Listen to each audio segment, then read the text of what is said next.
there's a certain wound that we get as men,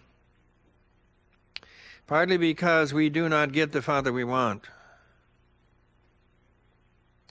James Hillman said, you know, every father comes into the world with a certain way that he wants to father. And every son comes into the world with a certain way that he wants to be fathered. And what if they don't match? I wanted a really companionable father. I wanted a funny father.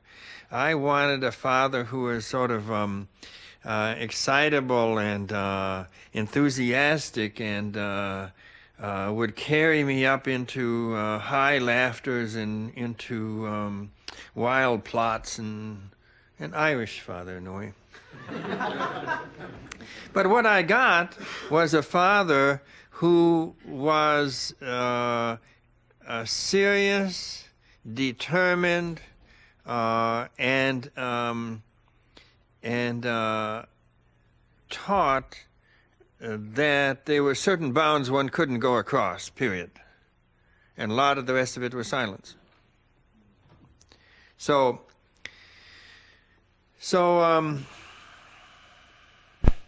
I began to try to do, because our disappointment is so big when we don't get the father we want, that I simply never mentioned him in poems at all. I didn't even want to go into that disappointment. Does that make any sense to you? Finally, he gets to be 80 years old. He's in an old people's home, and I decided I must go into it now, or it's never going to happen. So I used to write a poem whenever I'd go to see him in the old people's home. And I'll read you a poem that, it's about the third poem, I guess, I wrote for him. He was 86 then. And James Hillman had also mentioned that sometimes we receive a fathering from our father that we didn't want and that we haven't noticed yet and we haven't thanked him for. We may have received something from our fathers that we haven't even noticed that he gave yet, because it was in some area different than where we were looking. That was a wonderful remark, and I had it in my mind when I wrote this poem. It's called Remembering an Old Conversation. Happened I went to see him in the old people's home in Madison, Minnesota, and then he was taken to the hospital, and he was in the same room in the hospital in which I had visited him when he was drying out 35 years before that. It was the same room. Remembering an old conversation. You are 86 and suddenly fall asleep. Have you been with old people? They're gone. You are 86 and suddenly fall asleep. Would you have been proud of me if I had lived more like you? In this same room, you drying out 35 years ago, you said to me, "Are you happy?" Happiness is not one of the aims I have for my life. That's what I said. I was 27. You were alarmed. I was afraid, bluffing, isolated as you. You have arrived now nearly at the last station. Shall I say you misspent your life? You stood vibrating on a threshing machine, pulleys, choppers, shakers below you, and you kept your balance mostly. I carried 4 children up from the earth and felt their love. And there was a woman on the earth who had a message for me, and it arrived. And the rest is what you would expect. Is it so with you? You who are listening. Now for the first time, I can see your skull below your forehead, below your closed grape-like eyes. The modest, luminous thing has happened. What did we expect? What did we expect? So it ends there. There's another poem in which I say at the end how fierce he was in fighting through his life and the depression and all of that. And then I end it with saying, through this old warrior in you, you overlive, overwhelm, survive, get on top. You gave me this, and I do not refuse it. It is in me.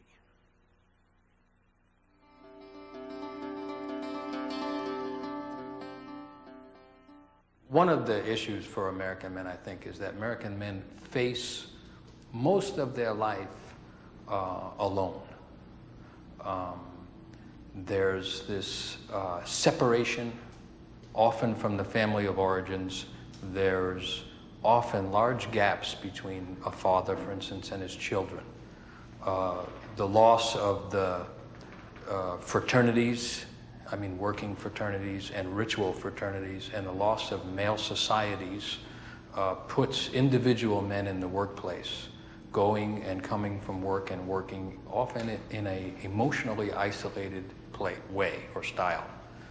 Most of history, men have worked and played and danced with other men.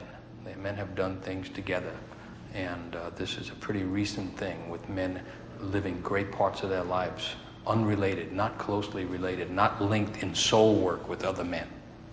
Women maybe have it a lot worse in terms of the general cultural values, where they do have some more shared experience of the society is with other women. And so men maybe have the upper hand in terms of the values of the society, but they experience most of that individually and often in a loneliness. The prevalence of heart attacks in men at a fairly young age, you can turn that around and say that there's an attack on men's hearts. Something has happened in the growing of men in this culture that causes their hearts to be attacked at a young age. And that has to do with this isolation. The undeveloped heart, the unbonded heart, the lonely heart is the one that gets attacked.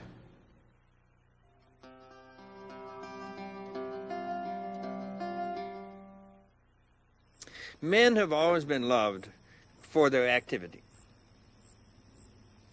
They go out, 2,000 years ago, and they invade the area of the animals, and they learn how to do that, and they kill them, and they bring them home, and they feed people. Or they become shamans, and they go into the area of the spirits, which is even more dangerous in the world of the animals. And they learn how to get along with, even outwit, hostile beings in the spirit world, and they heal. Men go out into the forest and start a farm all by themselves, or they start a business all by themselves. That fantastic activity is what they've always been loved for. I think both by women and by their children, by each other. But what is asked for now are passive men. Oftentimes in the corporation, they do not want an active man. They want a passive one who agrees to wear exactly the same suit as everyone else, and he agrees not to say anything if they're poisoning the water that his children are drinking. Many some at least of the separatist feminists now want a man who's passive and domestic. If they want a man at all, he's got to agree not to have an ounce of aggression in him, otherwise he'll be attacked day and night. So, and the church has always wanted passive men. They're called Catholic priests. So it's a horrendous situation. Women have not suffered such a deep shock, I think, because women in a contrary way or opposite way are becoming more active. They're coming out of a pool of vast passivity forced on them by church and state and cultural stuff. But as they look at that passivity, and see how dangerous it was to them. They're coming out of it. But one curious example of the passivity, I think, is that the women's movement was tremendously helpful for women, I think, even those who didn't participate in it. And it gave a lot of gifts to everyone. A lot of energy has entered with that. At the same time, since they were coming out of a place of not expressing anger, and they began expressing anger, a lot of the stuff said was unfair about men. All men are rapists. All lovemaking is a rape, etc. All men are exactly the same. They all belong in the Pentagon. Now, one of the oddest things is that the men have not answered that. That's an example of a strange kind of passivity. And if the older men don't answer it, the younger ones have to assume it's true.